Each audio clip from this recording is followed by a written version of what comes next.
శ్రీ గురుభ్యో నమః.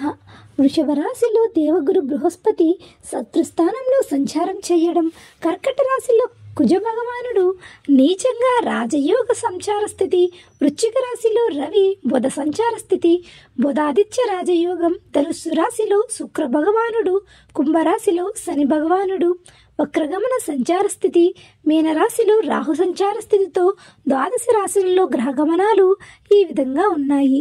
వృషభ రాశి వారు ఆదివారం అమావాస్య సంవత్సరం ఆఖరి మాసం అవ్వటం వలన ఎలాంటి విధి విధానాలు పాటించాలి, కష్టాల నుంచి ఎలా బయటపడాలి మనం ఈ వీడియోలో తెలుసుకుందాం. వృషభ రాశిలో ఏ ఏ నక్షత్రాలు వస్తాయనగా కృత్తికా రాశిలోని 2, 3, 4 పాదాలు, రోహిణి నక్షత్రంలోని 4 పాదాలు, మృగశిర నక్షత్రంలోని 1, 2 పాదాలు కలిపితే వృషభ రాశి.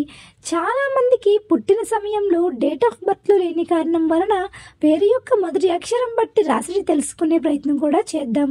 ఈ, ఉ, వా, ఓ, ఏ, వి, వే, వు, ఓ ఈ అక్షరాల వారందరూ కూడా వృషభ రాశి జాతకులే.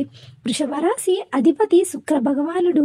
రాశిలోని గురువు శుక్రస్థానంలో సంచారం చేయడం వలన అనవసరమైన ఆలోచనలు, ప్రయాణాలు, పక్కవారి వచ్చి ఇది చెప్పడం అది చెప్పడం వలన, వారి గురించి మీ సమయం కేటాయించడం వలన ధనం, సమయం వృధా అవ్వడం.